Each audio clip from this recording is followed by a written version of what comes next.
welcome back to the WGL EU Season 5 Match Week 3. We still have one more game coming up for you guys today, and it's going to be finishing off on a bit of a high note as well for today, let's put it that way. We have EPS up against WASD Gaming. That's going to be a tough one. What are your thoughts on it? Tricky. We haven't seen EPS play for a while. WSD, last time they played, can we really say they played, because they got absolutely crushed. So it's going to be an interesting match. This was actually my match of the day. I expected the first one to go a little bit closer. I thought Utopia would be able to pick up another match against against Virtus Pro, but WSD EPS is going to be pretty close. I think it will be. It's a hard one to call between these two because they're old teams, slightly switched up for one of them, but then again, did Evil Panda Squad actually make any changes? They made one change, Never Give Up. Really good Polish players, been around a while. So a little change for them, but not a big deal. In general, I mean, we can have a look at the lineups now just to have a quick rundown of the two teams. Lucas Yasti, basically the team leader because New Show is the one making all the plays for the team. But he's also the one giving some direction as well, if he can.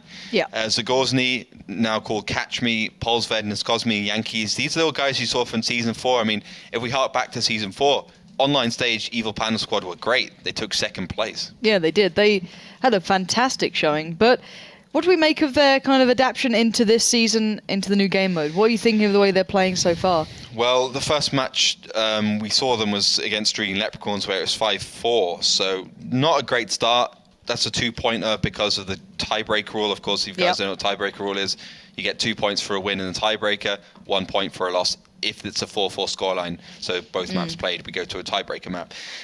They played School Bus as well, not so convincing, lost 2-5. Pretty similar actually to the last game, a little bit scrappy, but they did put School Bus under pressure a little bit.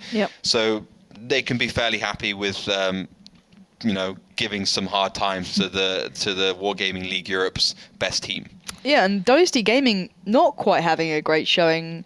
They showed potential at times where we thought, oh, these guys could actually really do something, and then they've kind of slipped off the radar a little bit because they're sitting quite far down the table at the moment. Do you think they can improve at all here? Is there room to get a little better? Well, they're sitting at the bottom of the table pretty much, along with DTQ because of the score difference. Of course, our portal is updated, guys, so all the matches, all the stats and everything is going to be chucked onto the portal tomorrow. Hopefully, obviously it's going to take some time. Tomorrow. Unless there's some sort of flurry of snow or a little bit of water just to stop KVB, it should be done tomorrow. But yeah, previous results: 2-5 to Virtus Pro. That's WASD against Virtus Pro. WSD versus Kazna, not so convincing. 0-5 towards Kazna crew, and you could see that Kazna weren't a good team last match day. So a little bit of a disappointing result. I mean, I know Carmen, I spoke to him a little bit. He was very, very angry at his team, very angry overall, quite shocked actually how badly they did. So they definitely don't want to repeat in that one. And that's the thing. They had a great result, kind of battle-wise, kind of performance against Virtus Pro, and then suddenly to have that, it was a bit jarring to the system, as you said. With Kazna not having the greatest of playdays following, it was a bit of a, whoa, what's going on here? But then again, very tough two teams to begin with. That's quite a hard pool of players to try and start off against. But regardless of our thoughts on it, we want your thoughts on it, and we know the person who can tell you how. Melly, how can the people at home get involved? Just head over to facebook.com/WGLEU, click the little team vote button right above the timeline, and then you get forwarded to an app where you have to choose your favorite team, and after that, simply predict the scoreline of this matchup. I say simply, it's not too easy, actually. I always fail when I try, but you can do better. I know that, and so I just leave it to you guys. So predict the scoreline for this matchup, and then send your vote away. It will arrive in my backend, and I will have a final result after the first map and the first break. That's the time the vote will run, and let me quickly check. We already have a couple people voting, and it's 85% for Evil Panda Squad now, so maybe this will change, maybe not. We will see during the first map. That's how long you have time to vote for your favorite team and predict the exact scoreline for this matchup, and with a bit of luck you can win one of 5 bonus codes at the end of this match. And if you don't have Facebook and still want to get involved, just head over to Twitter and of course follow us at WGLEU and use the hashtag WGLEU to get involved into the conversations and to hand in your predictions via Twitter, for example. Or if you have questions, just feel free to find them right away. I will ask our experts. And yes, that's how you can get involved. Well, that sounds pretty darn good. So do exactly as Melly says, or she will tell you off. Simple as that. But yeah, I'm not sure how I want to put my money on this one, because WSD Gaming initially, to me, was such a good team coming into this. The potential is there. I want to see them finally reach that. I don't feel we've actually seen them hit that plateau yet that I kind of expected. But hark yourself back to Season 4, 5 losses in a row, still managed to get third in Season 4. True. So, True. I mean, they've got another 3 losses they can make up for, as long as they win the 6 matches back-to-back in the later part of the season. So I don't think WSD wants to be doing that. Of course, they got all the harder teams first. I mean, they started with Virtus Pro, they're moving on to Kazna. Now they got Evil Panda Squad. You know, these are your top teams. These are all your finalists from Season 4. So it's a hard time for them. But they want to be picking up a couple of these matches at least. Ruinbug's going to be our first map. WSD is going to be defending. And EPS is going to be defending on our second map, Muravanka, so WSD will be attacking there. So WSD defending and then attacking on these 2 maps. Well, prediction-wise, if you're a betting man, where would you put your money? I'm a betting man, so I ain't got to work out the odds here. I think WSD, after such a jarring performance, will have to kick themselves to get themselves back on top of their game. I think they've got quite the road to do it as well. I think this is the first opponent they can really start getting their teeth into.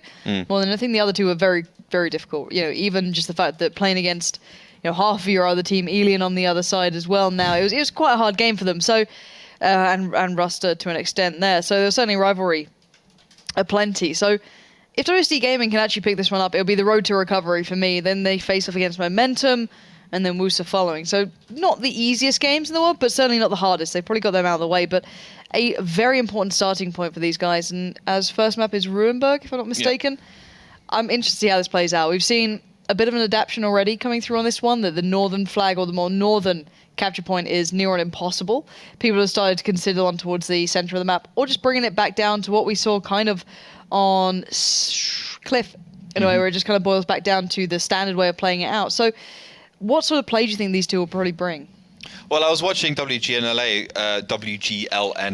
recently, and I did actually see the northern attack work once. I was trying to work out. I'm not quite sure if it worked because a screw up from the defending team or because the attacking team did it well. But what essentially happened is that you have that northern cap point, and then you have that corner, and then you have like 1 or 2 tanks behind that corner sniping the light tanks that have gone up in towards the like kind of little village above the spawn point, above the cap point. And what the WGN team did, I think it was simply irresistible, just pushed around and took down those sniping tanks and kept 1 tank in the cap. Or I'm not sure. I think they actually didn't keep any tanks in the cap, which is a great idea. Let's see if one of these 2 teams do it. But still, personally for me, this map, when you're attacking, is all about flag number 2, the one in the south, and trying to get into the village as quickly as possible. And also, if you're going to go for the cap with the Bulldogs or whatever, don't stay there too long. You're never going to be able to cap on this map, from the south at least. You just want to put the pressure on with it. Let's see what they go for. I'm interested into this one. I am really curious because I want to see. I've got to say, I want to see WSD Gaming do well. I think they have an edge on paper, but I want to see it coming into fruition here into the game, because every single time I say they have potential and they let me down, which is a bit embarrassing. So guys, please stop letting me down, start getting the game going. So I think you'll probably want that as well, because they're such a talented bunch. So into the game we go. Evil Panda Squad on the attacking side first. On the defensive side will be WSD Gaming. How's this one beginning out? What are the tanks we're seeing here? So obviously a fast lineup from Evil Panda Squad. Plenty of 251s and AMX 3090. Interesting that they're not going for a lot of AMX 3090s. I guess they want more sustained damage than Cosme already going towards the Bulldog, so you can say straight away that EPS doesn't want to go for the cap, they just want to go for the damage. Well, they might be able to catch it. Agorni and Killerpit actually heading out quite far down towards the south there. Eclipse and Co will just split and probably get a connection. No, they've missed every shot. Finally, Yankees comes in and Lucas Siasti hitting a possible shell then, but not really having the accuracy to back this up. And considering they went for the damage play, do you think they've actually equated that yet? Not really. I mean, Agoni and Killerpit have only received one shell, and they've got basically caught Evil Panda Squad out in the middle. You can already see the first victim does fall, Lucas Shiasti, team captain. Bit of an issue, Lucas going down so early. And now we're seeing further problems coming to the forefront, but Honor takes a beating there. Overly extending, peeking out too far. Raging Potato comes in, not even sure where he got shot from them, but he did go down eventually. And now the rest of WSD Gaming gonna have to come into the battle here. Yankees moving forward. Agorni and Killapit are so far out of the battle. Nervax has been focused down. He's surely going to be caught up here. He does go in an exchange, but 3 lost in the Maelstrom, with Evil Panda Squad still taking a bit of a pounding here. Hacky goes back in. Umolcho on the front line goes down on his own as per usual, as the Killzor looking to pick up Never Give Up, as Carmen helping out from the side. And there we go, just delivering when it matters. And Evil Panda Squad just falling to pieces. Yeah, and Eclipse is going to go down any second now. The Killzor probably will fall. The Eclipse does hit these 2 shells. They're on a similar amount of HP, but the Killzor is not the one moving, so he will be able to take him down. Fantastic play from him. As Cosme, the only left alive. Yeah, and as Cosme, last man standing here, EPS had a plan. It went atrociously wrong. WSD Gaming picking up on all fronts. Final tank falls. WSD Gaming picking up the first battle. Nicely done for them. Certainly what they'll be looking for in this one. Scrappy, Sure. not quite having, the late game play there. What was Evil Panda Squad's idea? What was their kind of main goal then? I don't think they expected Agorni and Killapit to go all the way to the right. They try to focus that down, but the thing is there's actually little bumps and hills that make small tanks very hard to hit. Also got bushes, so you go unspotted very quickly. But the problem was that Lucas Shiasti got taken down in his 2-5-1. And then basically it became about tank lineups. Even though Honor screwed up, he wanted to get the last shell, but received about 75% damage. The fact that those 5100s could stay alive for long enough, at least one of them could stay alive for long enough, it just countered the other team so bad. They did so much damage that it just wasn't good enough. And we can have a look at the damage now. Killapit, Killzor, Hacky, all doing about 1.5 to 1.7k damage. A nice spread of damage then, pretty much. Exactly. Whereas when you look at New Multi-Show, it's 1.2k. I mean, we can see how Hacky managed to just, absolutely obliterate them. Yeah, in a great position, dangerous as his teammate. Honor did go down just in front of him, but utilizing it perfectly.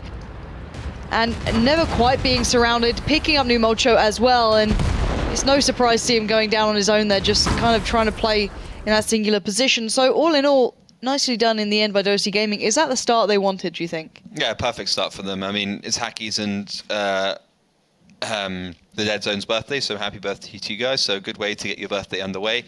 Yeah, don't lose now, though. Have a celebratory drink, but after your game, don't want you to be in any way inebriated for your important match. But happy birthday to you guys, of course. Not sure how old they are. Probably quite young, I guess. But maybe not able to drink. You encouraging underage drinking? Perhaps. If I am, I'm sorry, and I do apologise. We'll issue an official statement. I'll buy you a drink at the next finals if you make it. If they make it. Big point here. This would be a good step on the right way, on the right direction if they do pick up this win. So let's hope they can, so they might be able to get towards that. If I'm not mistaken, I think it's Killapit. One of them isn't actually old enough to drink. I did tell him to have a drink on me at one point. Really? Yeah, I so think we one both made that mistake then. Yeah, okay. we've both done it. Don't worry about it. But right. When he does turn of age, we'll buy him a beer. How about that, guys? We're a nice couple of people, aren't we? Really. But that aside, because we're really not that nice. Thoughts on the next match up here, because EPS need to kind of fix something. It was a little bit of a lost cause. Then it went very bad very quickly. Is it going to be passive EPS coming out now? No, I don't think so. I think what they have to do is ditch those 2-5-1s and go for a couple more AMX 3090s so they can actually focus down tanks a little bit quicker. Because it really wasn't close in that match. WSD didn't make too many mistakes, apart from Honor staying too long. Obviously, if he'd been alive for a little bit longer, it would have been even more one-sided. But yeah, I think EPS... They basically have to find a way of engaging properly. Like, you can't cap on this map anymore. You have to find, as the attacker, a good way to engage and take down the enemy team. But it's not easy. Ruinberg is probably the hardest map to attack on, I think everyone can safely say now. I mean, I thought it would be Cliff, but it turns out that the hill is... the lighthouse is the key to your attacking positions. Once you have that, you can actually win fairly easily. So yeah, Ruinberg is certainly a hard one. So if you can, pick up a 3-1 scoreline, you're really putting yourself into a great position there. Certainly are. And have to wait and see what they can pull out here. Hope the teams are getting themselves sorted out. I think I've just seen them readying up. And tank lineup-wise, what did we make of the tanks? Did we like the previous lineup? Were we not so sold on it? How's that going to be looking? Well, WSD is seeing that their MX-5100 works out very well, so we're seeing Hacky pick up that one, I believe. Did he pick it up last time? I'm not sure if they had 2 or 3. I know Honor was in one. I'm pretty sure they only had 2 last time. I don't know, actually. I think they had 3. So, 350... Yeah, whatever. 3 5100s, a 251, 2 Bulldogs, and EPS has even decided to ditch that last AMX 3090 new multi-show was playing, pick up an extra 251. So 5 251s, we haven't seen that this season, and 2 M41s. All right, it's time to go. So into the battle we are. And once again, EPS on the attacking side, and WSD Gaming trying to defend this one out. And EPS starting out a little differently, sending that 251 slightly further south and looking maybe to pick up those 2 players trying to cross very early on. However, WSD Gaming might have another plan in mind. Killsaw going straight in for this. He's just going to go straight across, and that's a dangerous play. It's a dangerous play, but he doesn't receive any damage. He's got a little bit of a curvature to actually stay safe. He is now safe now. Reloaded as well, 25 seconds reload on the M41 Bulldog, obviously playing it with the autoloader, but now we see how the engagement turns out. This is where Evil Panda Squad wins or loses this match. And deciding factors now coming up here between these two. Raging Potato and Yankees fairly in position, looking maybe for a way into this. And I like the way WSD Gaming haven't overextended. They didn't send those 2 tanks down towards the south this time. They knew that that probably met and countered. Which it was in a way, as that 251 is further to the south. They were waiting for that, but smart play adjusting to Killsaw, just lurking around this village, trying to find someone, as Lucas did take a lot of damage early on. Yeah, he just received a couple of shells from those 5100s. They did get one of their own. Now, what can Evil Panda Squad do? They're basically playing the 251s because they want to have the best overall tank. 251 is decent reload, decent penetration, very good speed, good hull down ability. So they're just trying to kind of overmatch WSD Gaming in that respect. Now, they have to flank, they have to find a weakness, and they have to exploit it as best as possible. WSD Gaming is making it very hard for them to do that by sitting back in the bushes, sitting behind those houses, and basically saying, no, you can't go forward. No, we don't have a weakness. Try and come from a different angle. And then that's going to waste time, and perhaps that angle doesn't even work. You can see already the 251 starting to spread out towards the left a little bit more, maybe heading towards base number 1 as the cap is underway, and that's the second play. Put the pressure in the cap, force WSD come to you. It's not a bad idea so far, and let's see what they do. There's still that Bulldog up in the north doing very little currently, but there's Carmen on his way around probably, but that cap's going to be well underway by the time he gets into a position. We're going to have to see these guys go for a shot here, and it is drawing them out into a bit of a spot. Honor and Nervex heading round. The kills are taking a lot of damage back. This cap is working better. EPS slowing down a little, playing a little more standard, has got them fairly in the lead with the HP pool here, and I like Lucas's position. That can at least catch one off, but the Killsaw goes down to either Yankees or Raging Potato from the side as Nervax now coming through and to push up a little more as Honor doing the same thing. This cap doesn't look like it's stopping anytime soon. Carmen actually has to be in a decent position to go through. I actually think in general Carmen should have been towards the left a little bit more to deal with this, and it has forced WS to go forwards, but this is where those 3 5100s can play. And there goes Honor and Nervax coming in. Yankees goes down. That's a good little pickup, but they take a lot of damage for it.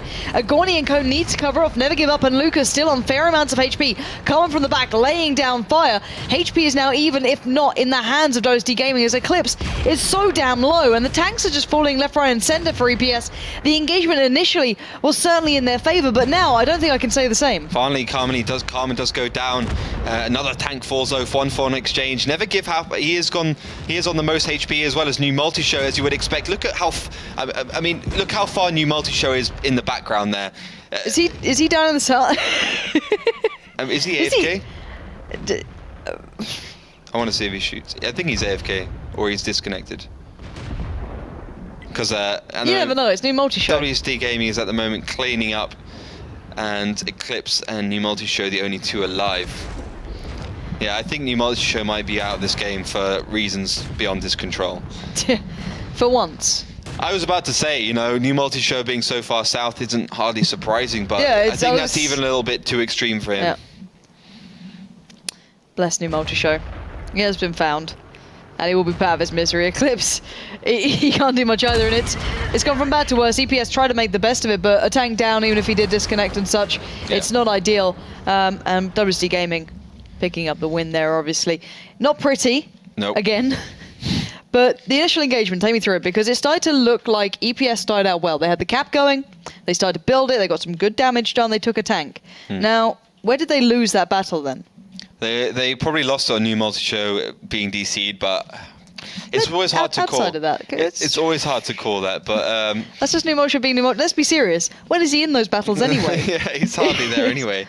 Yeah, he's always somewhere else. But yeah, I think where they lost it is, again, that tank lineup. 350-100s, you could see them as they turned the corner. They just absolutely obliterated everything in their path. They have 1.4k HP to play around with, 1.8k damage to do. It's really hard to stop that when you're playing 2-5-1s, which just get focused down like this. They've only got 1.2k HP to play around with, so I just think altogether, just the lineups, and we can see now how much devastating damage they can do when they do focus, and the rest of the team also in support was great stuff for them. Yankees and Raging Potato, they're on a fair amount of HP. It was nice play there from Mono. And Agorni going down in the background was also well timed. Well, Agorni picking up the other kill, should I say, in the background, was well timed. So the execution in these smaller battles from WASD Gaming was in place. It did go well for them in the end. Eclipse, obviously very low. They lost a lot of HP, the EPS guys, in this exchange. So I couldn't expect much more from them in that. Being a player down, even if it is New Mulcho, who's normally AFK anyway, it's still going to be very difficult for them. So 2-0 lead to WASD Gaming. Have they looked solid, though? That's the thing. Have we actually seen them playing well, or is this just EPS not really pushing that hard yet? I think they've been playing well. I honestly wouldn't have... Carmen in that position is like a really 50-50. The first round, It worked well, although I don't think the Bulldog's a great sniper anyway. But the second round, Lucas Yasti dealt with him quite easily. Although it was a little bit of a tentative fight, Lucas Yasti playing the 2-5-1 can just outmatch their M41. As long as the M41 misses a couple of shells, or bounce a couple of shells, which will ultimately do. So I think just to stop that cap, the M41 should have been more towards the middle. It probably shouldn't have tracked all the way around. It should have just gone straight over the middle, peeked over, made a shell, peeked over, made a shell, reset the cap. So now they'll be switching halves. EPS get to defend. Now, everyone will tell you EPS is a defensive side. Yeah. They always have been. They always probably will be.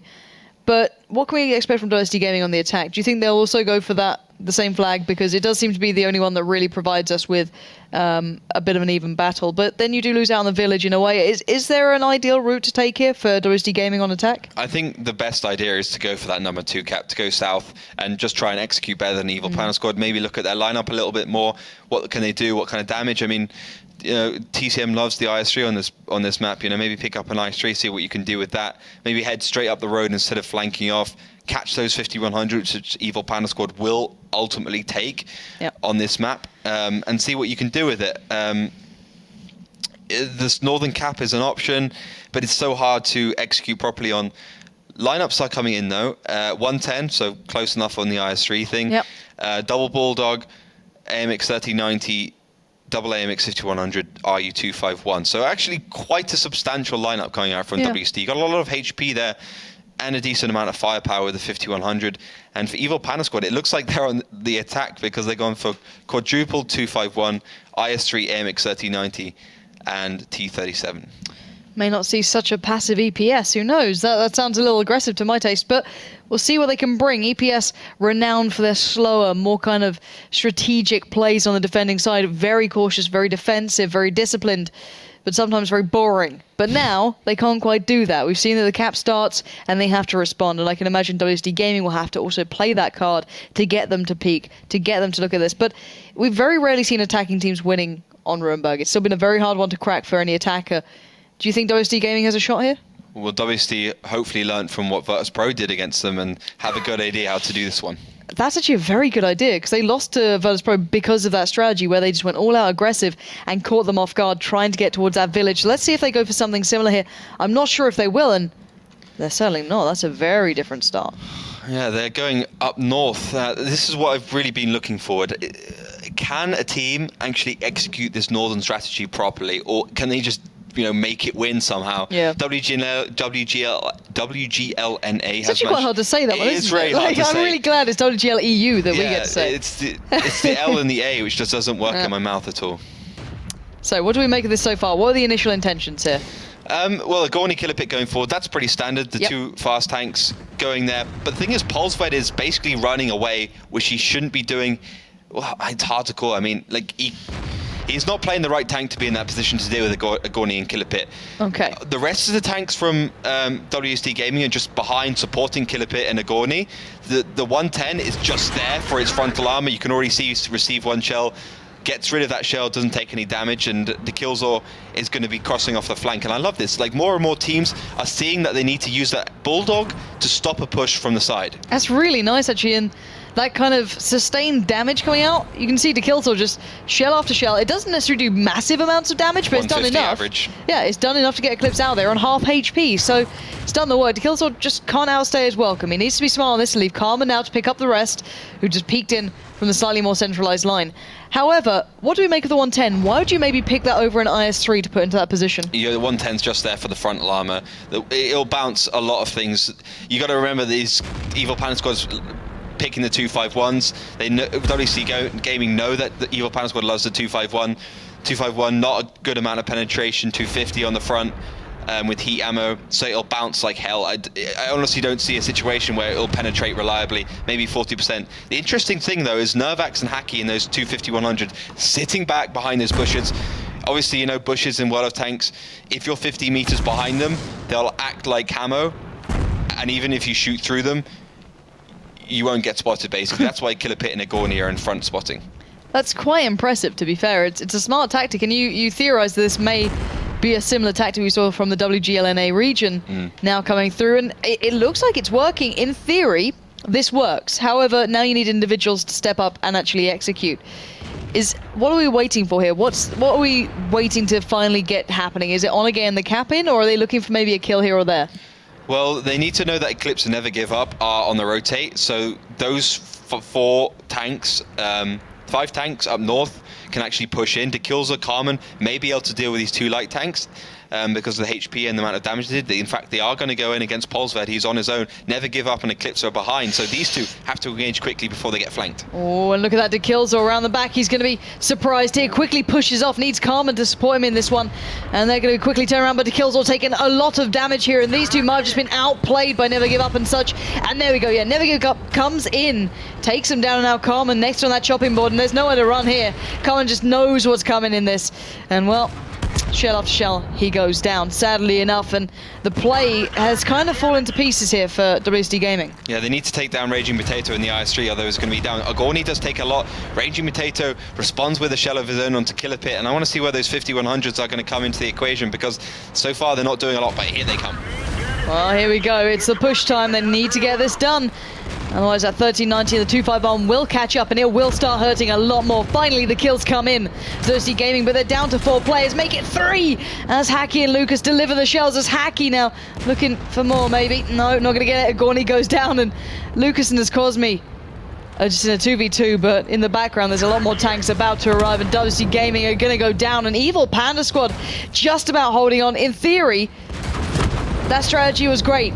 In execution, EPS still end up winning it. What happened then? Because in theory, that all was going to work out. They're all in the right place. And then it looked like the push came on towards De Killzor and Carmen, and it just quickly changed. Was that the defining point then? I'm not sure if the problem was with De Killzor and Carmen. It was what happened afterwards. It was, it was what that situation caused. I mean, De Killzor and Carmen going down those 2 tier 7s, like, okay, they lost 2 tier 7s, but they took down Zagorzni anyway. The problem is that these 50-100s, when they... Because WC knew those 2 tier 8 tanks were in the wrong position, so they decided to push north. Fair enough, but those 2 50-100s and the 110 were so far behind that when they decided to push, there's not much that they can do. And then those 2 light tanks, they could just drive up that road, drive up the F road, and shoot them in the side. So, yeah, and as you said, here we can see that clip coming in. Never Give Up, going straight on. It was a good read from EPS, knowing when to make that push in, making that play, and it just makes it harder. You can pretty much have the overmatch everywhere you wanted. And by this point, was that a little lack of knowing where tanks are from WSD Gaming at one point? They're not expecting these guys to push around, or... I'm actually pretty surprised that they managed to down Zagorzni then. Polsved even. Because they didn't necessarily have to. They just saw it and they pushed in enough time, and at least managed to take down one of them. But it's one of those situations where you couldn't really run away. I don't think they expected Evil Panda Squad to take the scenic route and drive all the way around. It's unnecessary. Those 3 tanks could have just pushed in and taken them down, but I guess they didn't want WSD Gaming to see all those resources being sent there and then push up north. So overall, we're at 2-1 now. What did we make of WSD Gaming overall on that attack? Is there a better option? I don't like the Northern push, because in theory it's great, but you can still see every single issue that just constantly favours the defending side. They have every advantage, Neron, apart from the time limit that you can sometimes define if you don't get reset. Would you recommend doing it again, or say, just throw that aside, head back to maybe what Virtus.pro did to them? And I'm surprised they didn't try it. I'll say this again. I mean, I think, honestly, this map, where Ruinberg is so hard to attack on, that you just got to try and brawl it out and hope you win. The big fundamental issue with that, and it's one of those things where you got to get a little bit lucky, is the other team as a defender has not very much distance to drive. They can pick the 5100s, so you're in a situation where you need to be picking fast light tanks, the 251, the MX 3090, for instance, getting into that village and going for a brawl, but you're already mathematically down by like 800 HP because the 5100s is in play, and then you have all the damage that 5100s can do as well. So it's just really hard situation for the attacker overall. And one of the reasons why Ruinberg, like, you can expect it to be 2-2 once you finished. It is one of those maps, excuse me, that we're seeing become that. And I thought Himmelsdorf was going to be the one we'd always see it be a 2-2. The defending side has the advantage, but people broke that very quickly. People know how to break that defense anyway for some reason. That's an interesting point, because, I think one of the main reasons why people can break that camp in the Northwest is because we saw it in Season 4. That's a good point. Like, these guys have been training that push up north, and like you can see that everything works so beautifully together when they push around from both sides. And I think we'll get to a stage in Season 5 where the attacker has found a way of breaking that defense on Ruinberg. But I don't think it's, this time right now. I mean, we can see, like, hardly any teams, not even your school buses and your Virtus.pro, can actually play this game mode well. Yeah, like, not on a consistent basis. They're all playing like you would expect them to, like completely new meta. They've been playing 742 for very long, and they're still getting used to it. I think, we're only in match day 3.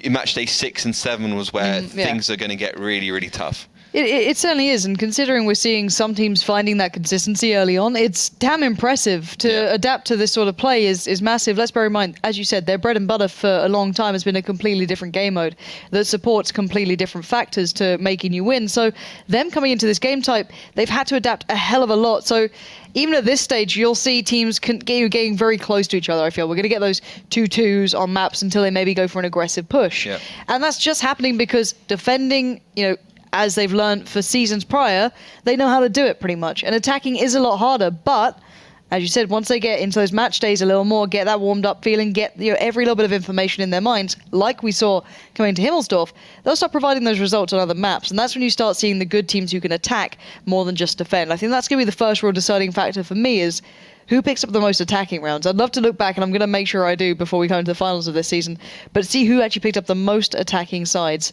throughout the entire tournament, because I think that's one of the more defining points. But regardless, I think the teams are almost ready. They should be getting themselves sorted out, just restarting up, probably, new mulch show DCing you. Really? Oh, I don't know. We'll just pretend it is, because we like giving new mulch show loads of grief. Why not? It's true. Someone's going to be on the receiving end. But yeah, all in all, I think, looking at so far, who do you think is the most competent a team on attack then? Because it doesn't necessarily have to be the ones who win it all. Well, EPS didn't... the first round was okay for EPS. Out of the whole league. The whole league. Yeah. Oh, sorry. I was about to say, if you go for EPS as an attacking team out of everyone, I'll be damn shocked. I don't know. I've been impressed with Utopia a lot, actually, as an attacker. But it's hard to deny their ability by, for instance, School Bus. Not only do they attack very well, but they've also got 3 major new players in their lineup, who definitely make it hard for them, because they have to learn a whole new set of commands and team structure. So I don't know. For me, it's gonna have to be School Bus. Yeah. I think I agree. I think even with those new player additions, they've kept up, if not surpassed, most current standing teams in the way they play on the attacking side. Obviously, you guys at home, let us know your thoughts on who you think is the best attacking team so far in this season, using that hashtag WGLEU. Who has impressed you thus far? Because I think I'm with you on that. School Bus looking like They have ideas, they have tactics, they've done their homework. Arclip bringing out the artillery, first of all, on Himmelsdorf, proving that, yet they can still play the open maps like champions with those new players. Very indicative of a good team coming up. But now we have to see if WSD Gaming can maybe find a little bit of that good stuff and bring out the attack on this map. Once again, into Ruinberg will be going, and they'll be on the attack, and Evil Panda Squad will be on the defense. So EPS, you know, they're on the coasting side. You can't take it too lightly, but you have the advantage. But they're a team that can occasionally let it slip and can occasionally let it get to them. We only need to look back to that offline performance during the last season finals, where they certainly dropped the ball. So we are live into this one, and as I said, in the red it's going to be WSD Gaming, in the blue it's Evil Panda Squad. Any surprises in lineups? I'm surprised Nervax has picked the 110 again. You would have expected him to pick a faster tank, but you know, we have to see how that works out, of course. Looks like in general WSD Gaming going for the normal southern push, but the thing is Evil Panda Squad, unlike WSD, have got into the middle. This is going to be massive if they get some of the early pickups. Look at DeKillzor though, taking an absolute beating on those first barrage of shells. DeKillzor's down to a one-shot. He's gone already a couple of seconds into the battle, and this is a bloodbath. WSD Gaming tried a little bit of that kind of Virtus Pro magic, but can they put it off? Honor finally getting into the battle now, going to try and singular out Eclipse, who's on his own here. They might be able to do it. He can get a hell of a lot of damage done here. Couple more shells to make, and there we go. Honor picks up the kill. Nicely done by the WSD Gaming boys, but can they fulfill the rest? The thing is, Raging Potato and Pulseved are back in the background. Also, the T-37 doesn't add very much to the team. Honor's trying to get out of there, but fantastic play by him overall. WSD now have to reset the fight. They have about equal amount of HP because Raging Potato is playing the IS-3, and once Raging Potato does get himself out of the middle of the map and into that village, it's going to be very hard for WSD to continue this pressure up. But the cap is underway. Nervax also on the flank. He can get the side shots onto Evil Panda Squad. As long as his teammates are constantly going forwards, putting the pressure on, getting the cap on the way, Nervax will be in a class of his own. I did wonder why Nervax would have gone for that tank, but he's making it work for now, so not going to really doubt it. And we are seeing a bit of a knee-jerk response here from EPS, all coming up to the village. What do you make of that? Hacky got lucky then. That could have been bad news for him. Raging Potato is asserting his dominance. Honor's kind of on his own, but that's the thing. Evil Panda Squad are playing all around Raging Potato. They're going to be singling out a tank and trying to take it down as quickly as possible to get themselves that advantage. Let's see, they're going to do that push-off right about now. Honor has been found avenging what happened to their teammate not too long ago, but now Agorni and Hacky are going to have to find the reply. It's gotten a little bit messy now for WSD Gaming. They don't have the player numbers on this angle. Agorni's in a 1v1 with Never Give Up. He could take him down, but he doesn't get that high damage that he wanted. Never Give Up makes it away, as we do see Naz Cosmi and Raging Potato delivering that shell to take him down. So it's kind of swung around back in EPS's favor. Yeah, it sure has. Yankees does manage to shoot that tank. Hacky goes down, and Nervax a little bit too late to the party at this point. I think WSD Gaming can possibly still do this if Nervax. Yankees just go down. Let's see what he can do. Nervax is on such HP here, and he's just going to be... Oh, he shouldn't have missed that. Nervax, that's big. Missing that's going to open up. Killerpit needs to cover you off now. And WSD Gaming are in the right positions, but they need to win this out. Carmen in a 1v1 with Raging Potato here. Finally, Nervax lands the shot that he needs to. Now 3v2, but knowing how low Killerpit's gone, that's a bit of a danger. And Carmen was in that 1v1 earlier, so already the two remaining players, VPS, not in a bad position. Yankees could take down Killerpit quite easily here, both on fairly even HP though. Oh, this is going to be a good 1 versus 1, but Yankees doesn't realize Carmen's there. Nicely done. Surely that lack of communication coming in because Raging Potato could see Carmen the whole time, and Raging Potato does do the damage now. 1v2, waiting is Nervax in the wings. Let's have a shell. 2 shells missed now. That's a big problem. Killerpit's landing him, but you want Nervax to be on to get these shots hitting. And Nervax peeks out on the push now, has the shell available, and Raging Potato now down to a 1-shot pretty much, but looking like it's going to be a brawl here. The IS-3 and the 110, the age-old decision between what you pick. Well, you could argue you found your answer. Nervax picks it up, and WSD Gaming get the 3-1, and we finally see someone winning on the attacking side there, but a little close. Well, that was a roller coaster ride of emotion there from WSD Gaming. It looked like they had lost it, but Evil Panda Squad, they got to a point where they thought they were winning, and they were so almost sure of it that they basically just lost it, and they were kind of collapsed. I mean, you can see this here as how far ahead at one point Evil Panda Squad went when they actually took down the Killzor. It was absolutely huge taking down the Killzor at this sort of point as well. He'd barely maybe made 2 shells and goes down. I don't think he even made that, so he literally had no impact on the game, and for WSD Gaming to turn it around was massive. Picking up an initial kill onto Lucas was good, but then I love this focus fire towards Honor Eclipse. does such a great damage. Great play. I mean, that's like individual play. Honor deciding to take down Eclipse, requesting some fire from the rest of his team, taking him down and then getting out of there. Great stuff. But like looking at that initial engagement, it was actually pretty good for WASD because for some reason Evil Panda Squad decide to focus the kills are in a tier 7, but what they lose is Lucas Shiasti in a tier 8. So that's a tier 7 for a tier 8, and it gives WASD Gaming a little bit more breathing room when Evil Panda Squad decide to push in with that IS3.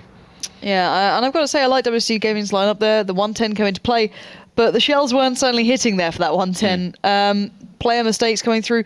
Do we maybe know what damage he kind of hit towards the end at all, or are we not sure? Well, unfortunately, like it's a big problem for us overall. But basically, like everyone knows, when you're playing the Spectator in World of Tanks right now after patch 9.4, yeah, 9.4, or it might be 9.3. I think it was 9.4.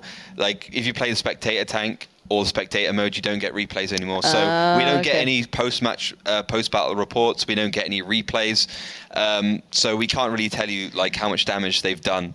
We'll say he had 10% accuracy on the 110. I think that's been kind. Yeah, he missed two critical shots. First was Nakosmi around that corner, but that was a hard shot to make. But the 110, like you pick it for those shots. The IS3 won't hit that shot most of the time because it's got the BL9 very inaccurate. But you know, the 110 it's a little bit more accurate, it's a little bit more easy to play, and that's what it's for. And funny enough, I remember speaking to Nagatron from the NA side. There was the original region who pretty much brought in the 110 on Ruinberg, saying that one, it's a hell of a lot easier to play to hit those shots in. It's, you know, the IS3 is damn demanding as a tank, and you may not always hit those shots, even though probably the IS3 is that better tank overall. So it's interesting to see the WGL NA side of things maybe trickling over a little bit, and the 110 has always been dabbled with, but I actually think I liked it in this one. It certainly complemented the setup. It didn't feel as cumbersome as that IS3. It didn't feel out of place completely on a map like Ruinberg when it gets out of that area. So 110 looking like it may be a viability. Who knows? We'll have to see if anyone else decides to run with it. But that map aside, 3-1 is the scoreline currently in favor to WSD Gaming, and that's pretty big there. You know, a 3-1 scoreline, you're pretty close to match point, and you're just about getting to that second map. Yeah, and you want it on Ruinberg. Our next map will be Muravank. EPS will be defending, so they have a little bit of an advantage as they go forwards. But as history tells us, on Muravanka, it's pretty easy to pick up a couple of pick up a win as an attacker. And then all they need is a win as a defender. So at the moment, it's looking very good for WASD. It certainly does. And you guys at home, I want to hear how your votes have been going, because this game's, I don't know, it might go against the odds here because there's a lot of EPS fans out there. That's absolutely true. EPS is definitely favored by the community at home with 72%. So maybe people at home know more than us right now. And well, on Twitter, if you check the hashtag WGLEU, if you search for it, you can actually see what the community is tweeting about today's match day and the league overall. People are saying that EPS is just warming up and it will change during the next map. So ambitious. 73%. As I said, EPS fans are out in force today. Absolutely. I mean, never say no to a panda, right? So, yeah, people, you still have time to vote during the break. The vote will close right before the second map starts. So head over to facebook.com/WGLEU and click the link in the first post on our timeline to get forwarded to an app where you simply have to vote for your favorite team and then predict the scoreline for this very matchup. You still have time, of course, but keep in mind the earlier you vote, the better your chances are. Today, well, it's too late. Maybe next match day, you will have more time to, well, more luck to predict earlier. That's what I'm trying to say. So 5 minutes left on the voting counter. Jesus Christ. Lauren, words are hard. Yeah. Words are hard, don't worry. We've confirmed that words are hard. Definitely. We're getting much further into the night and speaking gets harder and harder. Yes, we'll try anyways. If you don't have Facebook, head over to Twitter and tweet us your match predictions by using the hashtag WGLEU. If you don't have Twitter either, then, well, I'm pretty much sorry. Maybe think about getting a new account or something. Yeah, Twitch chat, of course, is another option to get involved into the conversation, which is happening there, and to talk to other fellow tankers. And in the meantime, if you, well, checked everything off the list you have to do, like following Facebook, following Twitter, and being active in Twitch chat, just head over to youtube.com/WGLEU. Follow us there as well to get notified as soon as we're uploading new VODs or videos or whatever. Just see yourself. We will be back after a short break.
hopefully you guys got a nice little cup of tea during the break, because we're in for the second map now coming up between WSD Gaming and Evil Panda Squad. Now, bit of a defining scoreline so far, but people saying this map can be played on attack and defense. What can we expect onto this? We can expect Evil Panda Squad to be pretty strong. They have been strong typically on Moravanka before. They really have a kind of synergy going forwards into this map. I like their use of tanks, especially the T-54 lightweight. So WSD Gaming is for sure going to struggle. We have to see how they can perform. If they can use their MX-1390s effectively, kind of rotate around the map, go north, go south, and come from a few different directions, it's going to be an okay game for them. But they are through 3-1 up at this point in time, so they only need to pick up a couple of rounds. Yeah, not much to be done now. So, in theory, WSD Gaming should have this game pretty easily, bearing in mind if it can be won on attack and defense, they only need to pick up, 2? Yeah. They should win this one flat out. So, if you guys are still voting for EPS... I like the ambition, but it's probably not going to work, as probably the votes are closed for one. But two, I don't know where all the faith comes from in EPS. They're a team that choked so badly at the last season finals. I'm still surprised they get so many people voting for them. I don't know where they get the community from. That's the thing. They genuinely are quite loved amongst their community. They're a very old team. These guys have been around since day one. They were in either the first or the second Go Force, so this is 2011. They got a lot of experienced players, a lot of players known in the Polish community. Of course, the Polish community is our biggest community in Europe, followed by the Germans, and everyone loves them. New Multi-Show's got a big YouTube channel, so where he points his viewers to, they go. Well, maybe New Multi-Show can be in the game this time. We haven't really seen him actually doing that much this time around. Last time on this map, he was off soloing by himself as usual, got caught out in the south, but... Yeah. I don't know if there's going to be so much hindsight coming from WSD Gaming as we saw coming out from, I'm thinking it was either School Boss or someone else who predicted the move from New Mod Show, caught him out on his own and already got the early advantage. So we'll have to wait and see if that's a factor into this one, but I do believe the teams are getting themselves ready, so it shouldn't be too long until we are underway into this. So here's hoping this goes nice and quickly. Melly, if people do want to get involved very quickly, how can they do so? Just head over to facebook.com/WGLEU, and while the votes are closed, as Lauren already stated, and of course follow us on Twitter at WGLEU. Sounds pretty good. Sounds pretty easy. I think even Ollie could do it. Who knows? We'll see. But I believe the teams are now a couple of seconds away from getting to the battle. Who's starting on attack and who's on defense here? So Evil Panda Squad starting on the defense and WSD Gaming starting on the attack. So south is EPS, north is WSD Gaming.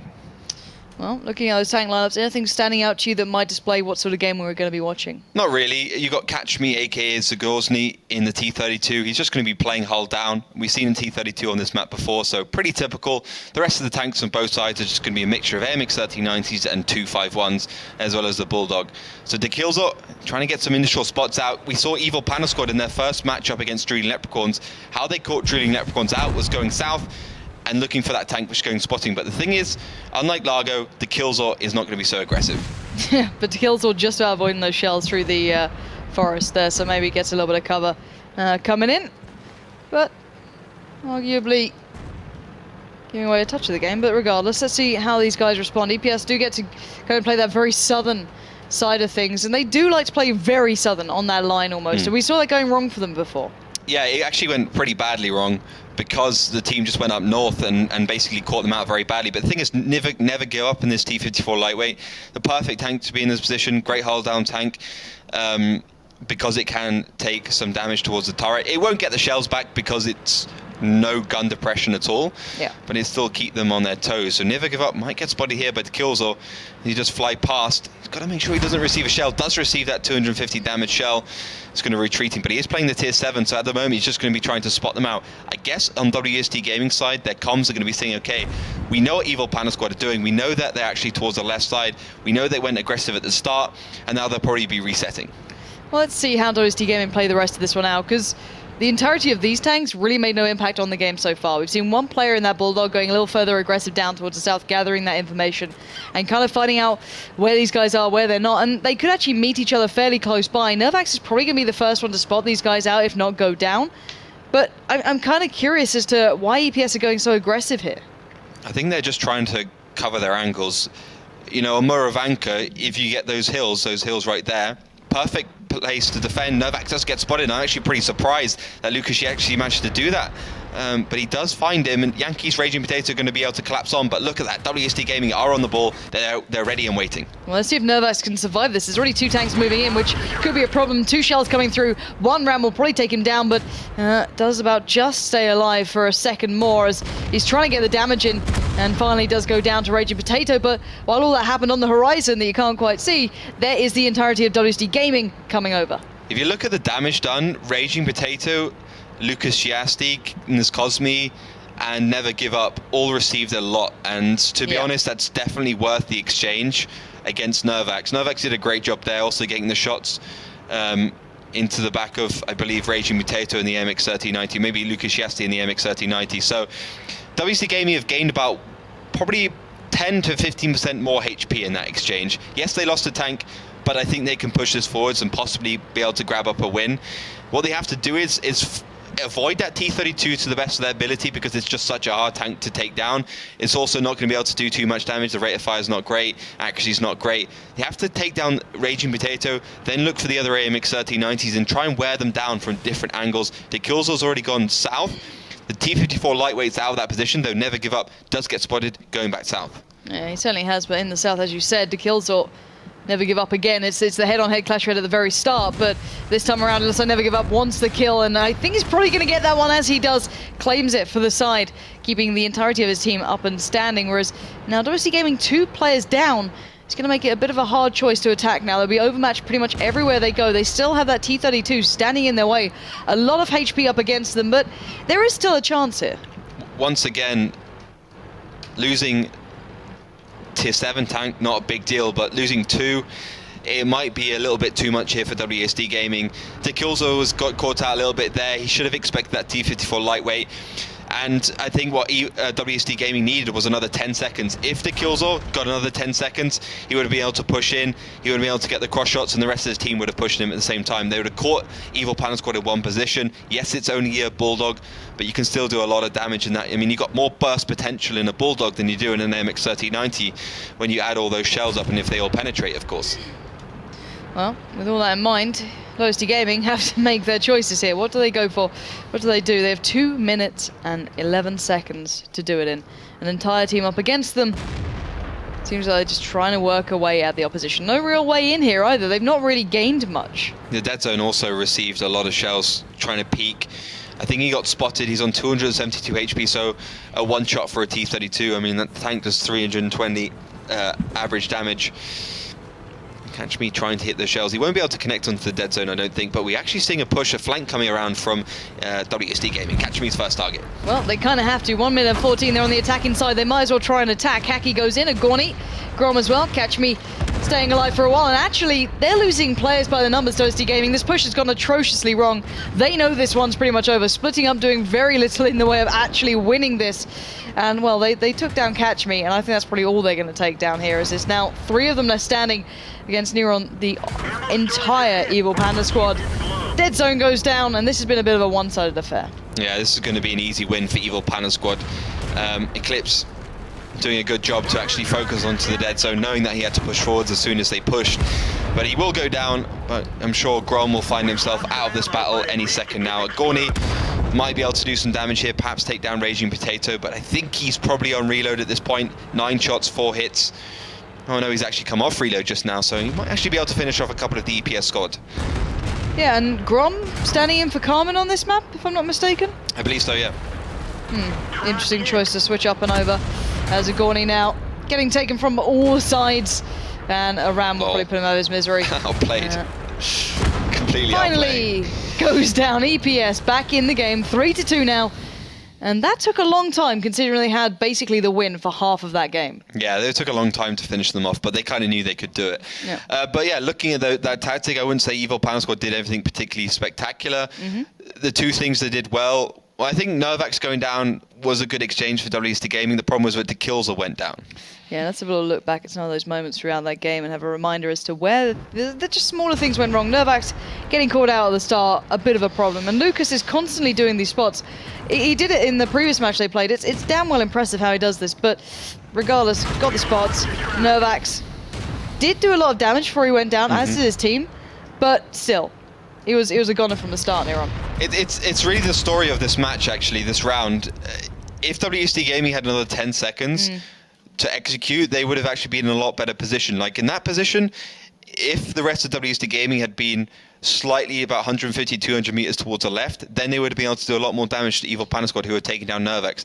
And then if we look at where Dikilza was in the south, if Dikilza had been further forwards, then he would be able to push in, and WSD would have been able to push in from 2 angles. Like, if he was where Never Give Up was, it would have been perfect, because not only would have Dikilza been able to get cross shots on, but Never Give Up would have been in the open. But where Never Give Up killed Dikilza was basically in and between loads of bushes and hills, stopping the rest of his team responding with a kill of their own. So just positional errors for WSD Gaming, so individual errors rather than the actual team collective failing there. But they'll need to adjust, they'll need to find out what went wrong. And do we assume they'll stick with the same tank lineups here? Because it wasn't really a tank lineup issue. No, it wasn't. I don't think artillery is also going to be planned on this map. We saw TCM Gaming, saw School Bus use it as a defender. I think TCM Gaming also used it as the attacker once.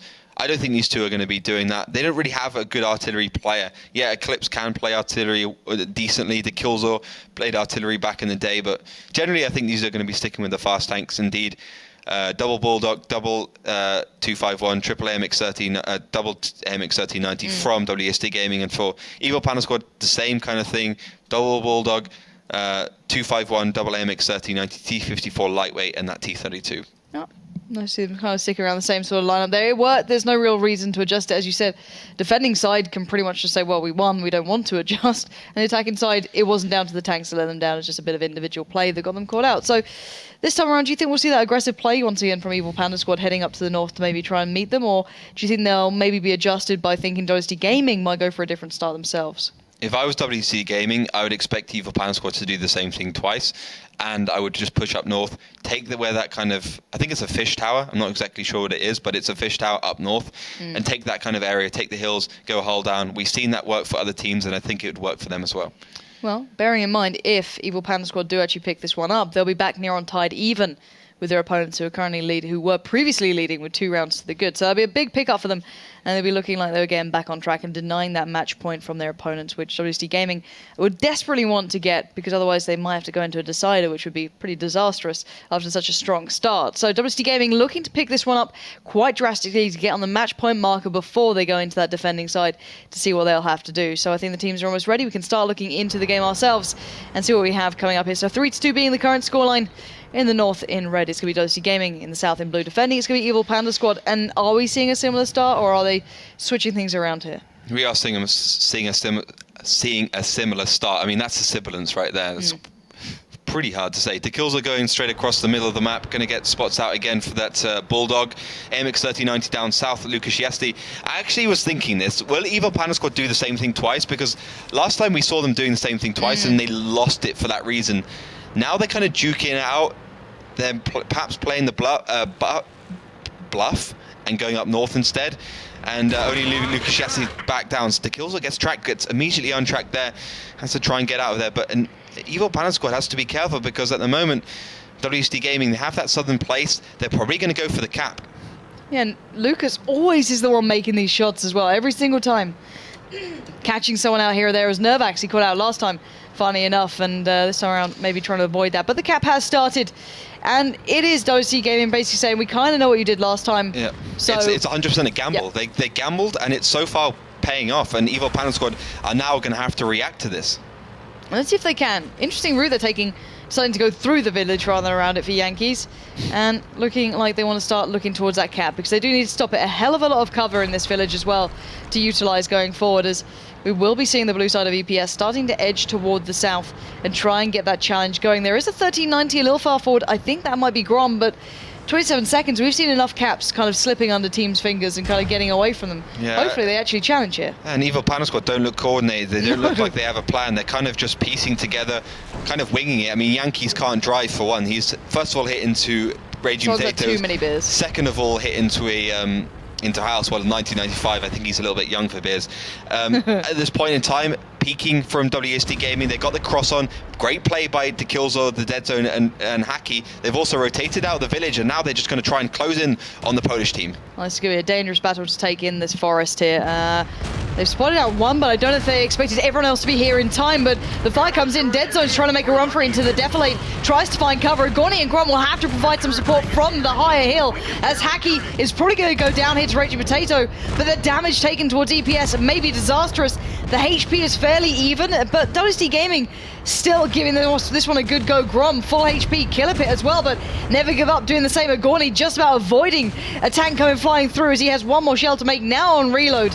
He's pretty much assisting Duck. You can see the problem with the T-54 lightweight straight away there. It couldn't have the reload, it couldn't have the gun depression to deal with that AMX 1390.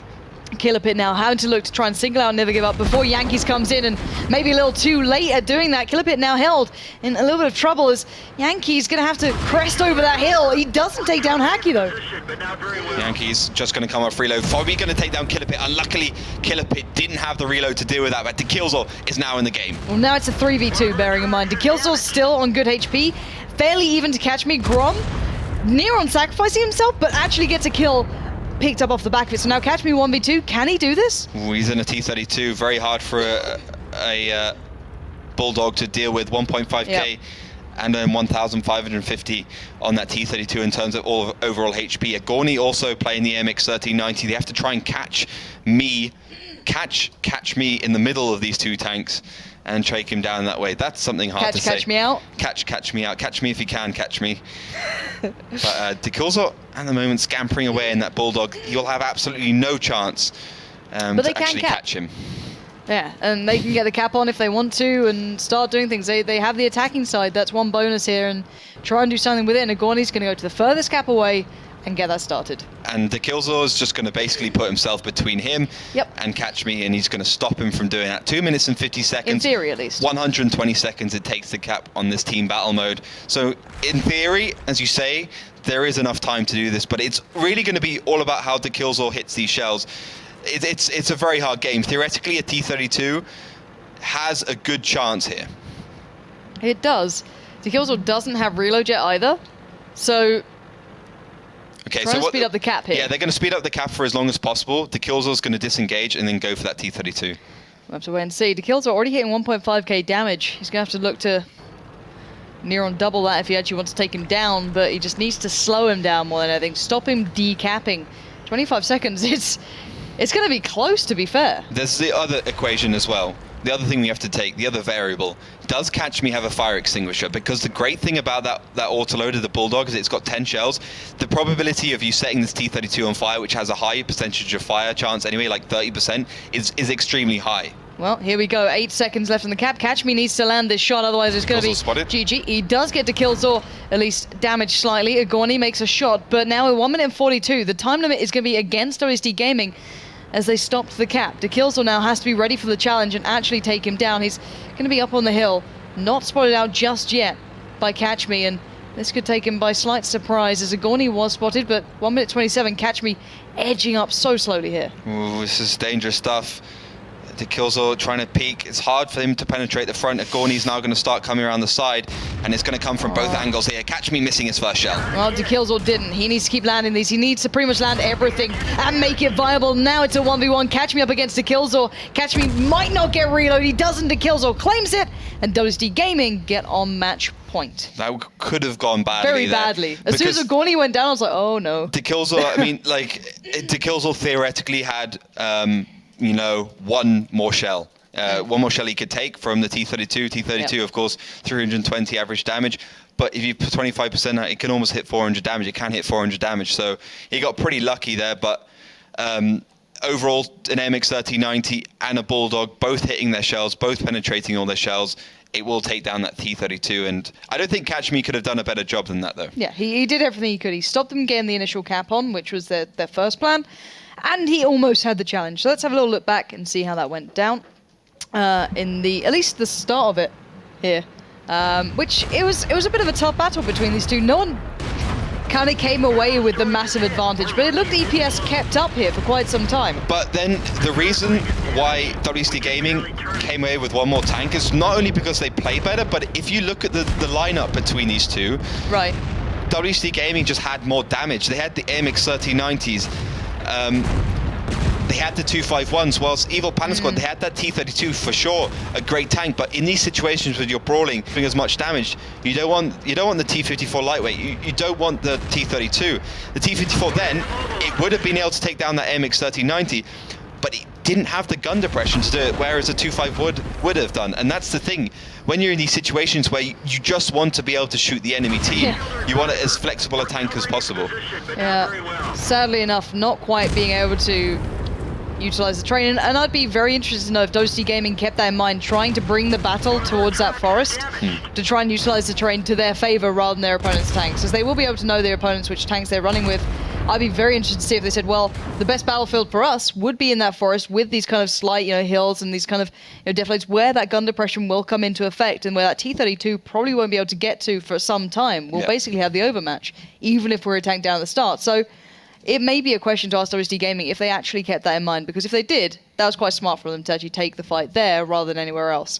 But now the worrying part is that WSD Gaming get to now go on to defense. Now, maybe not the best defensive team in the world, but you still get to defend, which obviously means the time limit's in their side. What can we expect from EPS here? They've been looking hit and miss. They've been looking okay at times, a little off at others, but they look quite aggressive on this map. Do you think we'll see that replicated now or not? We have to see a smart EPS. We have to see a little bit of luck from EPS, because basically, for instance, in that match, it was a game about bluff. Like, we can say, okay, so when WC had to fight, they fought well, and that's why they won. But they actually probably won because Evil Panda Squad decided to go north and not south. And WC called that bluff, and they went south again, and they could get that cap underway. They forced EPS into that position. Now, if a similar situation can pan out for Evil Panda Squad, where WSD goes to a position which they expect Evil Panda Squad to be, but they aren't, then Evil Panda Squad can take a win. But honestly, if WSD just sit back, they relax, they play like EPS did in the first round of defending, then it's going to be pretty hard for them to win this. Well, it's something to keep in mind. Match point now for WSD Gaming. This is a lot closer than I expected, however. EPS are shaky at the best of times, but they did start to turn up now on the second map. Looking like this could be a stronger map for them. I think their choice to go in against them in that forest was probably an error, in hindsight being 2020 and all that jazz. But at the end of the day, they've kept fairly close to a team that I expected to go a lot further, who challenged Virtus Pro quite some part. So not bad from EPS overall, and if they walk away with a loss here, they shouldn't be too upset by it, because they've actually pushed them pretty far. But still, it's all to be yet to be played out. There's still games to go if it goes that far. But that aside, we're now seconds away to finding out if WSD Gaming can actually pick up the win here on their first try at defending in the second half of the second map in our third game of the day. Lots of numbers.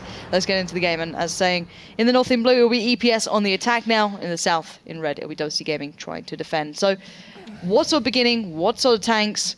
What are we seeing we need to keep our eyes on? So a lot heavier lineup from WSD altogether. T49's in there just to be hull down, provide a lot of pressure. They can laugh at the 251's armor and the MX-1390's armor, not a problem. T69s, really? Yeah. Okay. It should be interesting. Yeah. T69, as long as it's one position, is great. The problem is it isn't that slow. Nervax gets caught out straight away in that T69. That's the problem with it.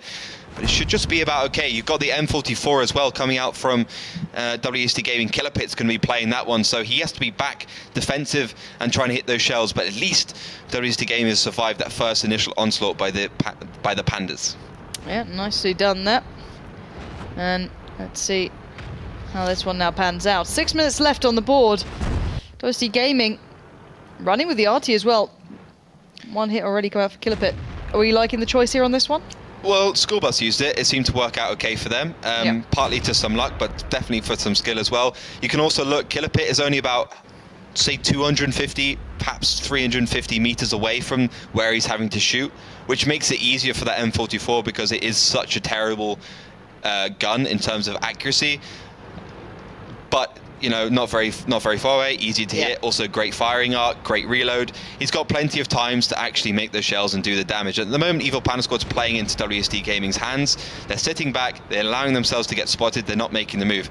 Now, when we saw WSD Gaming in this similar position, they pushed when Lucas Yesti is going, which I think they'll struggle a little bit more with because those T69s will be able to do so much burst against them. Yeah, and they are quite the versatile tank in those sort of situations on one fixed position almost, but then at different kind of terrain heights. That gun depression is phenomenal in that T69 at times.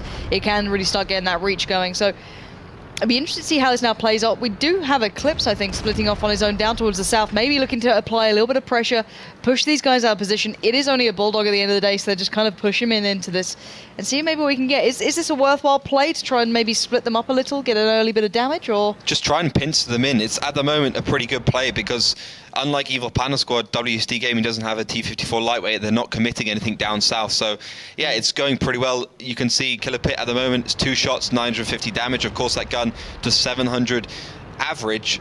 Obviously going to be using HE shells, so probably about 450, 350 to 500 damage if he doesn't penetrate against these loosely armored tanks. Raging Potato having a crack at him, though. That was really close. You can see it just flying by past Killer Pit there.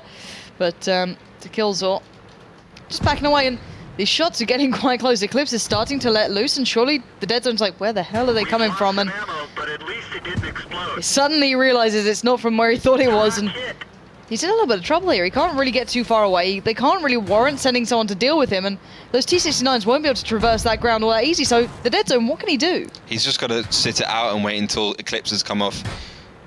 He bounced like 3 shells, so Dead Zone's down to half HP along with Nervax and another T-69. There's not much they can really do about that apart from send some sort of resource, the AMX 3090 in charge.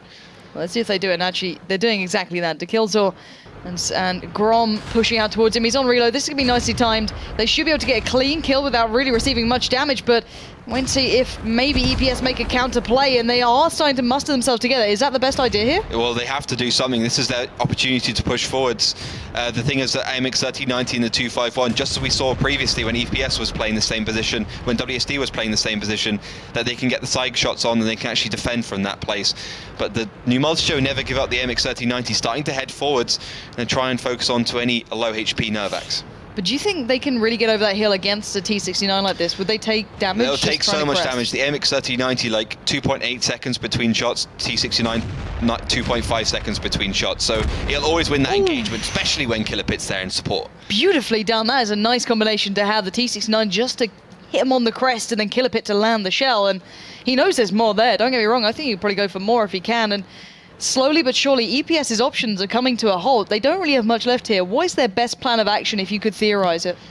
Amarak. just hope.